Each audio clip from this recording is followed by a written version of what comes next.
آئیے آہستہ آہستہ پڑھتے ہیں۔ بالکل ویسے ہی جیسا کہ اس نے ہمیں چنا۔ اس پوری کائنات اور دنیا کی بنیاد رکھنے سے بہت پہلے، یعنی ازل سے اور تمام زمانوں کے شروع ہونے سے پہلے، عظیم اور برحق خدا نے اپنی خاص رحمت سے آپ کو اپنے مقصد کے لیے چن لیا تھا۔ اچھا، یہ بات ناقابل فہم ہے، ہم ریکارڈنگ نہیں کر رہے۔ ایک بار پھر شکریہ، خوش آمدید۔ انٹرنیٹ پر اور دیگر جگہوں پر ہمیں دیکھنے والے بھائیوں کا بھی شکریہ۔ آج صبح میں وہ گود لینے کا واقعہ شیئر کرنا چاہتا ہوں جس نے سب کچھ بدل دیا۔ ہاللیلویا! کاش میرے پاس اتنی فصاحت، مسا اور مکاشفہ ہوتا کہ میں آپ کی روح کو جھنجھوڑ سکتا کہ ایک گود لینے کا عمل ہے جو خدا نے ہمارے لیے کیا اور جس نے سب کچھ بدل دیا، سب کچھ بدل دیا، کم از کم میرے لیے۔ افسیوں 1 کی آیت 4 سے 5 تک، جیسا کہ اس نے ہمیں چنا۔ اس کائنات اور دنیا کی بنیاد رکھنے سے پہلے، یعنی نہ آپ تھے، نہ آپ کے والد تھے، نہ آپ کے دادا تھے، نہ آپ کے پردادا تھے، اور اللہ تعالیٰ نے آپ کو پہلے ہی اپنے لیے منتخب فرما لیا تھا۔ یہ ایک مکاشفہ ہے بھائی۔ اس نے ہمیں کس لیے چنا؟ کیا صرف میچ دیکھنے کے لیے؟ دیکھیں کہ اسپین کھلانے کے قابل ہے یا نہیں۔ کچھ لوگ تو یہاں نیچے فون لیے بیٹھے ہیں۔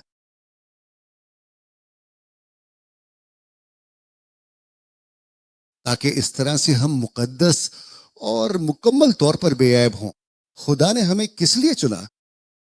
تاکہ ہم اس کے حضور پاک اور مقدس اور کامل طور پر بے عیب ہوں۔ اس کے حضور، آیت 5، محبت میں، میرے ساتھ زور سے کہیں، محبت میں اس نے مجھے محبت میں چنا، مجھے چنا۔ بھائی مجھے نہیں معلوم آپ کو، لیکن میرے رب نے مجھے محبت میں چنا۔ محبت میں، خالص محبت میں ہمیں پہلے سے مقرر کیا کہ ہم یسوع مسیح کے وسیلے سے اس کے بیٹے بن جائیں۔ اپنی مرضی کی خالص محبت کے مطابق، کیونکہ اس نے چاہا۔ اے باپ، یسوع کے نام میں مسیح کو جلال دے، اپنے بیٹے کو ان دلوں میں جلال دے جو آج صبح یہاں اپنائے گئے ہیں، جو تیرے بیٹے اور بیٹیاں ہیں۔ اے خداوند، تو جلال پائے، ہماری سمجھ کی آنکھیں کھول دے تاکہ ہم بھیک نہ مانگیں، کہ ہم اپنی زندگیوں میں اب مزید بھیک نہ مانگے۔ اے ہمارے پیارے خداوند، کیونکہ ہم یتیم نہیں ہیں کہ ہم مہینے کے آخر میں فکر اور پریشانی میں اپنی انگلیاں نہ توڑیں، کیونکہ ہمارے پاس ایک ایسا عظیم آسمانی باپ اور محافظ ہے جو ہمیشہ ہماری پوری طرح سے دیکھ بھال اور کفالت کرتا ہے۔ اے خداوند، ہماری سمجھ کی آنکھیں کھول دے یسوع کے نام میں۔ آج ہماری کلیسائیں بھری ہوئی ہیں، بھری ہوئی، بھری ہوئی، بھری ہوئی، لیکن لوگ اندر سے خالی ہیں۔ وہ خالی آتے ہیں، خالی ہی جاتے ہیں، خدا کے کلام کو خالی دل کے ساتھ سنتے ہیں اور خالی ہی واپس چلے جاتے ہیں۔ بھائی یہی آج کی کلیسیا کا مشترکہ مسئلہ ہے۔ بھائی حمد و ثنا کے گانے ہیں، بڑے ساؤنڈ سسٹمز ہیں، بڑے موسیقار ہیں، لیکن جو گاتے ہیں ان میں زندگی نہیں ہے۔ موسیقی ہے مگر زندگی نہیں۔ آج بھائی خالی دل کے ساتھ آتے ہیں، وعدے تلاش کرتے ہیں جو انہیں چھو سکیں۔ دیکھیں آج کل یہ کتنا عام ہو گیا ہے کہ کوئی چھو لے اور وہ گر جائے۔ یہ کیا ہے بھائی؟ میں آپ سے پوچھتا ہوں۔ کانفرنسیں، حوصلہ افزائی کی باتیں، بھائی میں نے خود سے ارادہ کیا۔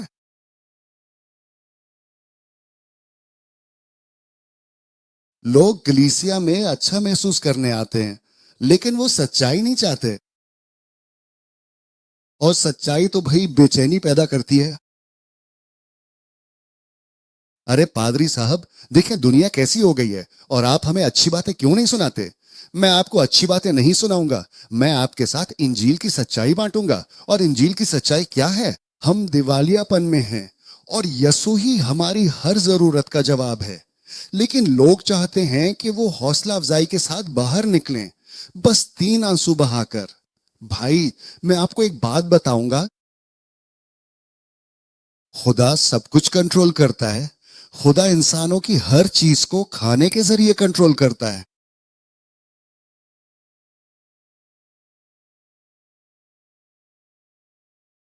ایک کہاوت ہے کہ ہم وہی ہیں جو ہم کھاتے ہیں، اور اس میں بہت سچائی ہے. پیدائش سے ہی پہلی ہدایت، پہلی حکم جو خدا نے آدم اور حوا کو دیا تھا، وہ یہ نہیں تھا کہ وہ گائیں یا چرچ جائیں یا عبادت کریں یا نذرانے دیں. اور شکریہ پھولوں کے لیے، پیچھے کون ہے اور شکریہ. پہلا حکم یہ نہیں تھا کہ روزہ رکھو یا جاگتے رہو. پہلا حکم یہ تھا کہ اس میں سے کھاؤ اور اس میں سے نہ کھاؤ. زندگی کھانے میں ہے. اس نے جواب دیتے ہوئے کہا کہ یہاں چاروں طرف صرف درخت ہی درخت ہیں. تم اپنی مرضی اور پسند کے مطابق کسی بھی درخت سے کچھ بھی لے سکتے ہو، لیکن اس والے سے تم نہیں کھاؤ گے. مومن کی زندگی اس میں ہے جو وہ کھاتا ہے.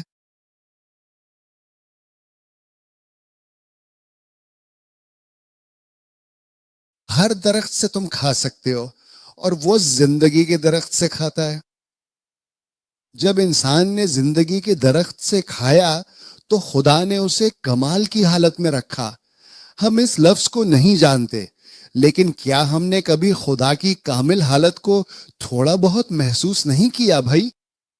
وہ خوبصورتی کے سب کچھ بھر جاتا ہے اور ہمیں کسی چیز کی ضرورت نہیں رہتی. کتنے لوگوں نے یہ تجربہ کیا ہے، چاہے صرف 2 منٹ کے لیے ہی صحیح، کمال کی حالت میں. اور خدا نے کہا دیکھو، میں نے تمہیں اس لیے پیدا کیا ہے کہ تم یہاں میری کامل حالت میں رہو. تمہیں یہاں کسی چیز کی کمی نہیں. نہ بجلی کا بل بڑھا ہے، نہ گیس مہنگی ہوئی ہے. لیکن اس درخت کو مت چھونا اور نہ کھانا. ہوا نے کہا اس سے مت کھانا، باقی سب کھا سکتے ہو. تو باغ میں زندگی کی اس کامل حالت کو برقرار رکھنے کا واحد راستہ اور طریقہ یہی تھا کہ اس پھل کو کھایا جاتا رہے. اور یہ بات آج تک بالکل نہیں بدلی. ایک ترتیب ہے، اچھائی اور برائی کے علم کے درخت سے مت کھاؤ، اسے ہرگز مت کھاؤ، کیونکہ جس دن تم نے اسے کھایا تم یقیناً مر جاؤ گے. اور آج بہت سے لوگ گرجا گھروں میں بیٹھے ہیں لیکن اپنی روح میں مردہ ہیں، کیونکہ وہ سارا دن صرف ٹک ٹاک پر ہی گزار دیتے ہیں. میرے بھائی، وہ فضول قسم کی چیزیں کھا رہے ہیں، موبائل کھا رہے ہیں، خبریں کھا رہے ہیں، اور ہر وقت افواہیں سن رہے ہیں اور غیبتیں کر رہے ہیں. وہ مردہ ہے. اگرچہ وہ اکٹھے ہوتے ہیں، انہیں معاف کر دیا گیا ہے اور شاید وہ جنت میں چلے جائیں گے. لیکن خدا نے کہا میں چاہتا ہوں کہ تمہیں ایک دائمی زندگی ملے اور تم میرے ساتھ بھرپور رہو. اس چیز سے کھاؤ جس کے بارے میں کہتا ہوں کہ کھاؤ.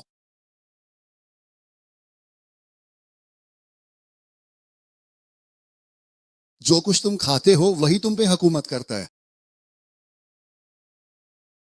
آدمی ریبتیں بھی کھا سکتے ہیں، فرائی کر کے، تلی ہوئی روٹی کے ساتھ.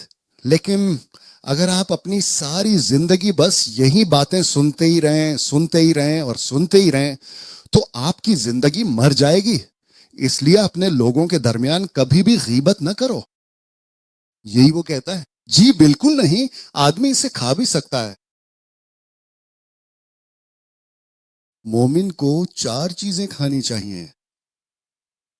ایک، اللہ کا کلام. آپ کتنے گھنٹے فون پر گزارتے ہیں؟ بہت سے لوگ فون ہی کھاتے ہیں، بس وہی کھاتے ہیں. اور پھر وہ پوچھتے ہیں کہ انہیں خدا کیوں محسوس نہیں ہوتا، خدا ان کا جواب کیوں نہیں دیتا. خدا نے اتنے وعدے کیے ہیں پھر بھی مجھے جواب کیوں نہیں ملتا؟ اس لیے کہ آپ کیا کھا رہے ہیں. آپ فون ہی کھا رہے ہیں اور پھر ایک نیا فون خرید لیتے ہیں، ہے نا، ایک بڑی سکرین کے ساتھ، تاکہ اور زیادہ فضول چیزیں کھا سکیں. بھائی آپ کو پتا ہے کچھ لوگ ایسے ہیں جو 20 منٹ بھی فون کے بغیر نہیں رہ سکتے.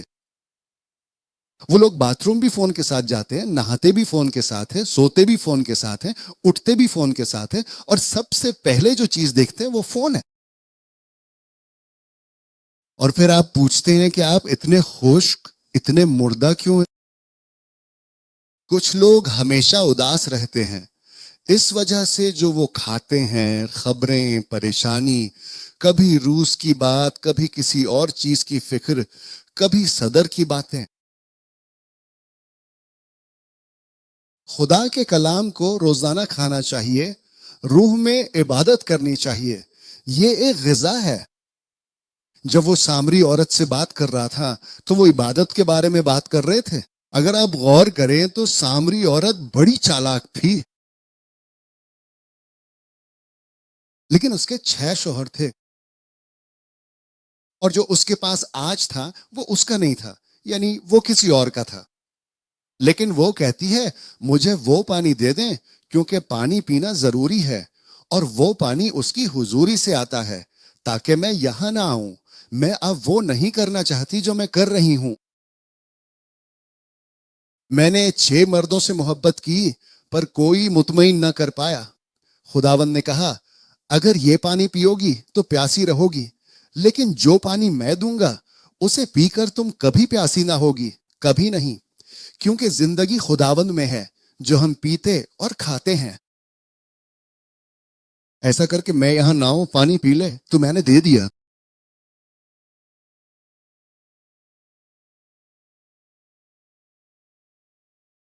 شاگردوں نے خداوند کو یعقوب کے کنویں پر سامری عورت کے ساتھ چھوڑ دیا تھا.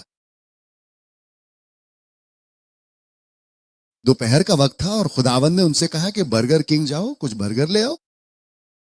اور انہوں نے کہا لیکن ربی آپ نے کچھ نہیں کھایا، ہم 1 گھنٹہ نہیں لگائیں گے. وہ خداوند نے ان سے کہا خدا کی مرضی کو پورا کرنا ہی حقیقت میں میری خوراک ہے. میرے عزیز دوستو، میری بات غور سے سنیے. کیا آپ ایک متوازن زندگی گزارنا چاہتے ہیں؟ کلام کی تلاوت کریں اور جماعت میں شرکت کریں. مقدسین کی رفاقت ہی زندگی ہے.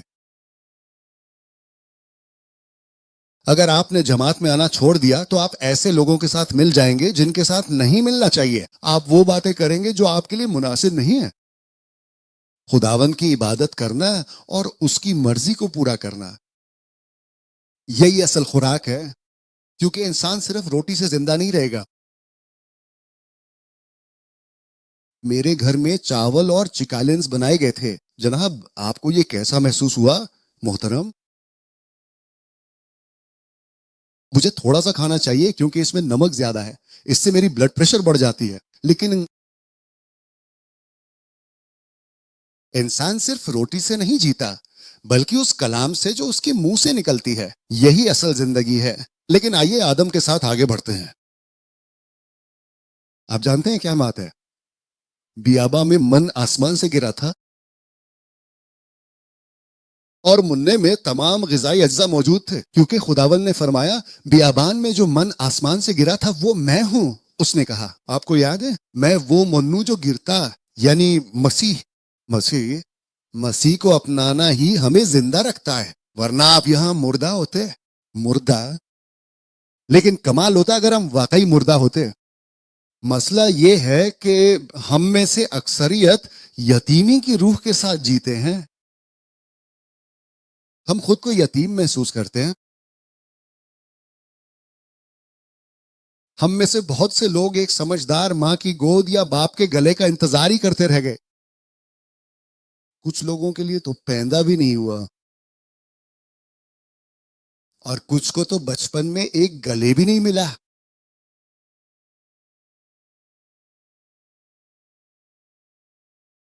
وہ ادھر ادھر مانگتے کہتے ہیں یتیم مانگتا ہے، یتیم مانگتا ہی لیتا ہے کہ کوئی اسے چاہے، کوئی اس کی تعریف کرے، کوئی اسے قبول کرے، کوئی اسے اٹھائے، کوئی اس کی سنے.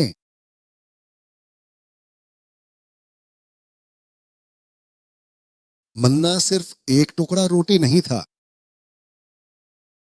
یہ وہ زندگی تھی جس کی مجھے ضرورت تھی. منا میں یہ طاقت تھی کہ وہ پورے صحرا میں انہیں زندہ رکھ سکتا تھا بغیر کسی اور چیز کی ضرورت کے. اور جو کچھ خدا کے پاس ہے، جیسے کہ بائبل، اگر یہ کتاب بور ہے تو کتاب بور نہیں، آپ بور ہے، اور لوگ اس کی قدر نہیں کرتے. یہ کیا ہے؟ جانتے ہیں وہ منا زبردستی کھاتے تھے، اسی لیے اس کا اثر نہیں ہوا. اور اگر آپ عبادت میں زبردستی سننے آتے ہیں، زبردستی، یہاں ہونا بھی زبردستی ہے. دیکھیں، آپ بائبل جان سکتے ہیں لیکن آپ کے پاس زندگی نہیں ہے. یہاں موجود ہے. ایک دلچسپ بات ہے. فرض کریں کہ خداوند نے انہیں 38 سال صحرا میں چلنے کی سزا دی، اور فرض کرتے ہیں کہ یہ مارچ میں ہوا اور اپریل میں ایک بچہ صحرا میں پیدا ہوا.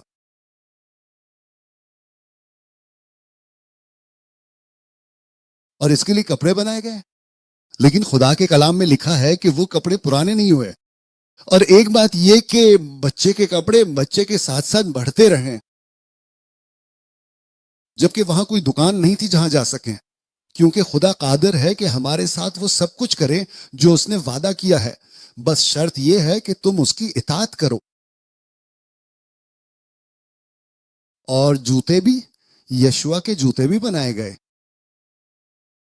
لیکن اگر خالی ہو، اگلی صبح بچہ بڑا ہوا تو جوتے بھی بڑے ہو گئے. ہم اسی خدا کی خدمت کرتے ہیں جس نے کہا کھاؤ. لیکن آپ کو میچ دیکھنا زیادہ پسند ہے. خداوند آپ کو تنبیہ دے. میں یہ نہیں کہتا کہ نہیں دیکھتا، میں بھی دیکھتا ہوں، لیکن جب وقت ہو. اور بھی بہت سی اہم چیزیں ہیں میچ دیکھنے سے زیادہ. اور میکسیکو جیتے گا، ہالےلویا. لوگ ہنستے ہیں پر میں میکسیکو کے ساتھ ہوں، جوانی سے، بچپن سے ہی.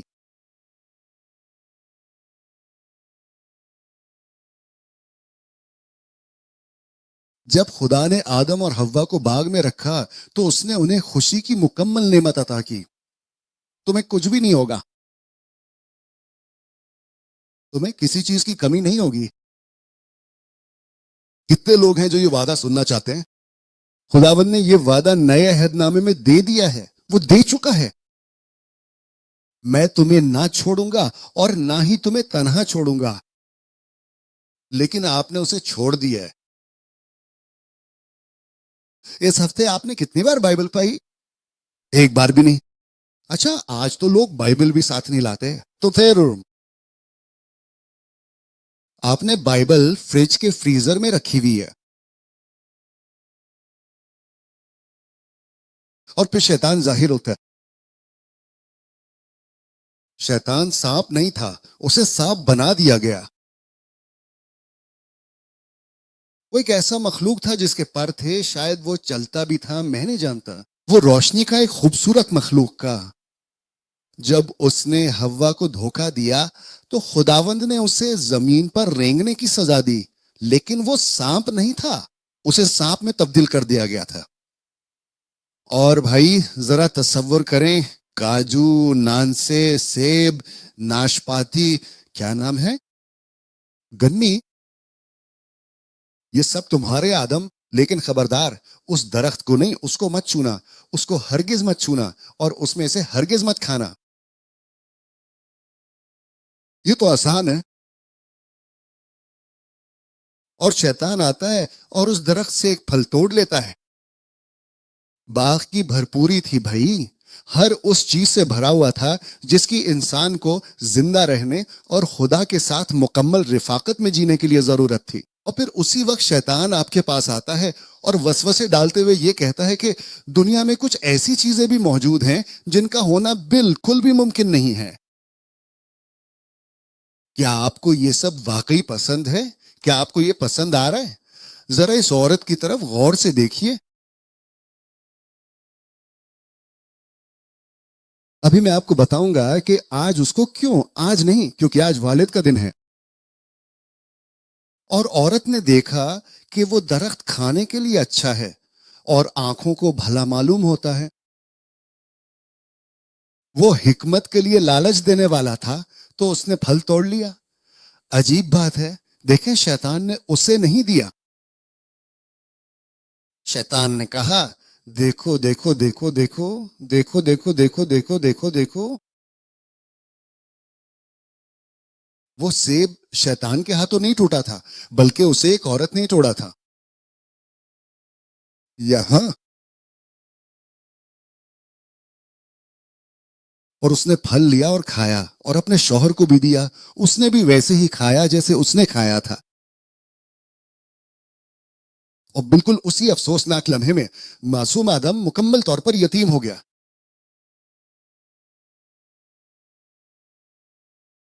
وہ مر گئے. نافرمانی نے انہیں مار دیا، حالانکہ وہ باغ میں تھے، لیکن روح مر گئی تھی. یہ سنیں. اور جان، آنکھیں، کان، ذائقہ، ان سب نے انسانی جسم اور روح پر قابو پا لیا. اور اسی لمحے سے آدم یتیم ہے. لے کر چلتا ہے.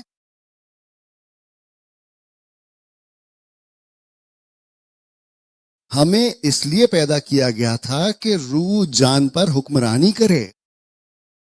مسیح میں ہم یہ کر سکتے ہیں کہ روح جان پر حکمرانی کرے. آپ اپنی جان کو نہیں کہہ سکتے ہیں دیکھو میں اسپین دیکھنا چاہتا ہوں، فون اگو. ہمیں اس لیے بنایا گیا تھا کہ ہم خدا کی آواز سنیں، لیکن جس لمحے انہوں نے کھایا انہیں خوف محسوس ہوا. یہ احساس خدا کی طرف سے نہیں ہے. خوف، بے چینی، مایوسی. ہم کل کیا کریں گے؟ کیسے؟ دیکھیں، خدا نے کل کو اپنے بچوں کے لیے مکمل طور پر اپنے کنٹرول میں رکھا ہوا ہے بھائی.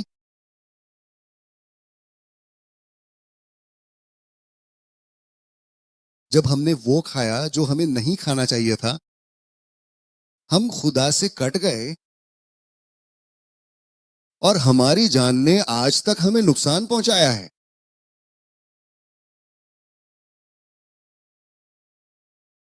جب آدم نے ممنوع درخت کا پھل کھایا، غلطی کی، تو اسے باغ سے نکال دیا گیا اور وہ روحانی طور پر یتیم ہو گیا.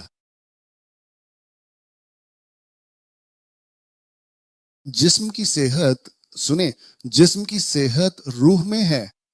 اگر آپ اپنی روح کی پرورش کریں گے تو خدا آپ کے جسم سے بات کرے گا.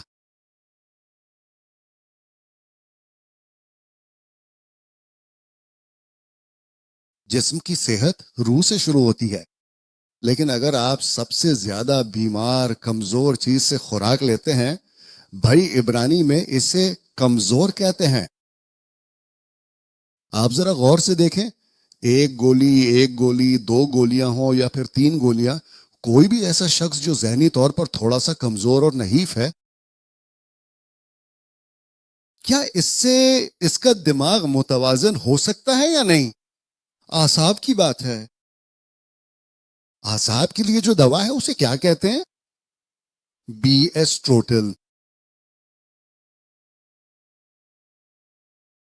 ایک گولی آپ کے دماغ کو متوازن کر سکتی ہے، لیکن یہ آپ کے برے خیالات کو نہیں نکال سکتی. ایک گولی آپ کو پرسکون کر سکتی ہے، لیکن یہ آپ کے حسد، بے اعتمادی یا کینہ کو نہیں نکال سکتی، کیونکہ یہ سب کچھ روح میں ہوتا ہے بھائی، اور یہ صرف مسیح ہی نکال سکتا ہے. دیکھیں، انسان ماہر نفسیات یا ڈاکٹر کے پاس جا سکتا ہے اور 20,000 گولیاں کھا سکتا ہے، لیکن اس سے دل کے زخمی جذبات نہیں جاتے. صرف ایک چیز ہے جو دل کے زخمی جذبات کو دور کر سکتی ہے، اور وہ ہے روح القدس جو ہمارے اندر ہے. لیکن چونکہ ہم نہ کھاتے ہیں، نہ عبادت کرتے ہیں، نہ اکٹھے ہوتے ہیں، نہ بھائیوں کے ساتھ میل جول رکھتے ہیں، نہ بائبل پڑھتے ہیں، نہ اس کی مرضی پر چلتے ہیں، اس لیے روح جسم کو برباد کرتی رہتی ہے.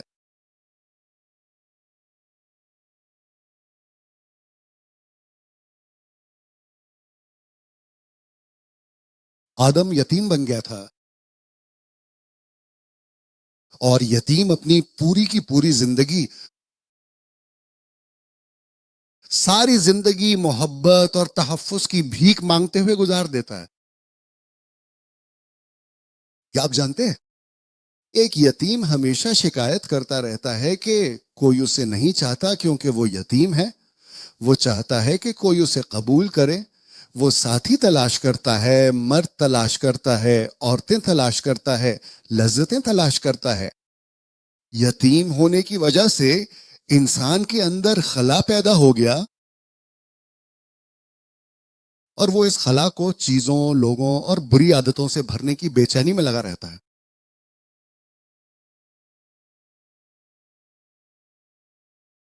جب مسیح ہمیں بچاتا ہے اور ہم مسیح کے ساتھ جڑ جاتے ہیں تو ہم اس کے بیٹے بن کر گود لیے جاتے ہیں اور خدا اس خلا کو مٹا دیتا ہے. سنیے. ہم نے جو عبارت پڑھی ہے اس میں لکھا ہے کہ یہ سب کچھ دنیا کی تخلیق سے پہلے ہوا کہ اس نے ہمیں اپنے بیٹے بنا کر گود لیا. یعنی میرا والد اس میں کچھ نہیں کر سکتا. میں یہ بات واضح کرنا چاہتا ہوں. لوگ سوچتے ہیں اور ماہرین نفسیات بھی سکھاتے ہیں کہ والد یا والدہ کے نہ ہونے سے بچے کی نشو و نما متاثر ہوتی ہے. جی ہاں، اثر تو ہوتا ہے، لیکن میں آپ سے کچھ کہنا چاہتا ہوں. سنیے، جن کے والد نہیں تھے وہ خود کو ایک خالی ڈبے کی طرح محسوس کرتے ہیں، اور یہ احساس کہ کوئی آپ کو چاہتا نہیں، کسی نے آپ کو چاہا نہیں اور کوئی آپ کو چاہے گا بھی نہیں، یہ احساس، یہ یتیمی کا خلا ہے. لیکن یہ اس لیے ہے کہ خدا نے ابھی تک ہماری آنکھیں نہیں کھولی کہ ہم دیکھ سکے کہ مسیح نے ہمارے لیے کیا کیا ہے. اور پھر کچھ لوگ کہیں گے کہ جس کے والدین ہیں وہ اتنا برا محسوس نہیں کرتا جتنا میں محسوس کرتا ہوں. غلط. چاہے کسی کے والدین ہوں اور وہ اچھے والدین بھی ہوں، یتیمی کا احساس ہر انسان میں ہوتا ہے، اور اس کو صرف خداوند نے گود لینے کے ذریعے حل کیا ہے.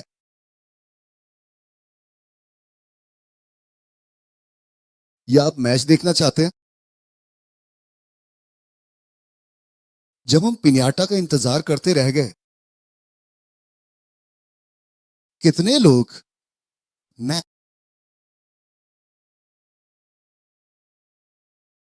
ماں کا ایک بوسا، ایک گلے لگانا. ہماری ماں بہت زیادہ سخت گیر تھی، تقریباً ایک سارجنٹ کی طرح. ہمیں ماں نہیں ملی. ہاں، میں نہیں، میں.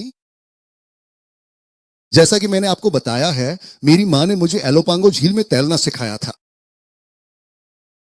میری والدہ ماہر قصہ گو تھیں، سلام پیش کرتا ہوں. لیکن جب انہوں نے مجھے سکھایا تو مجھے چھوڑ دیا، اور میرے دل میں ہمیشہ یہ شک رہا کہ کیا انہوں نے مجھے سیکھنے کے لیے چھوڑا تھا یا ان کے دل میں کوئی اور ارادہ تھا. سلام پیش کریں ماں کو.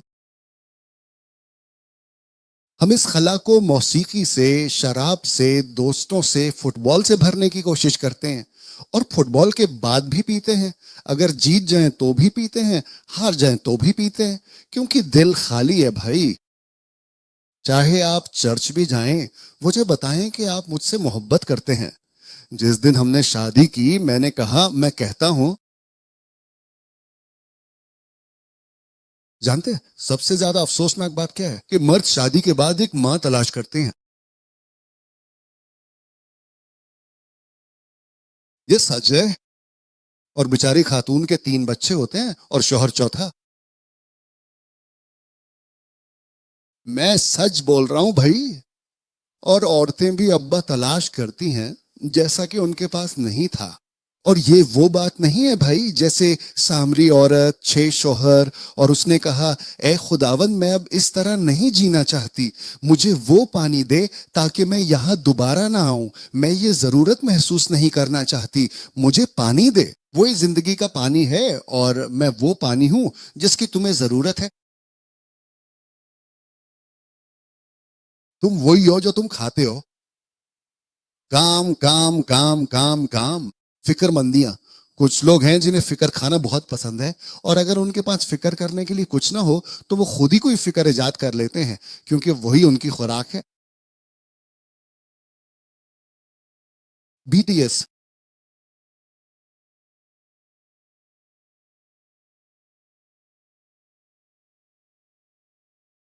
مسیح کو تلاش کرو.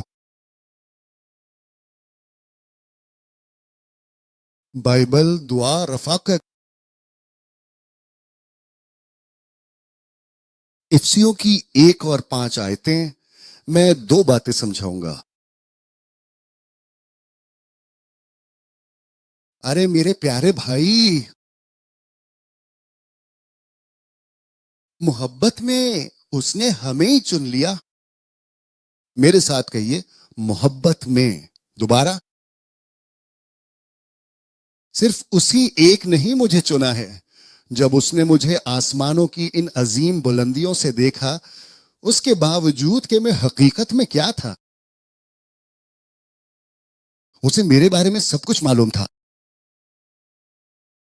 اس نے مجھے اس بات کے باوجود چاہا کہ وہ جانتا تھا میں کون ہوں.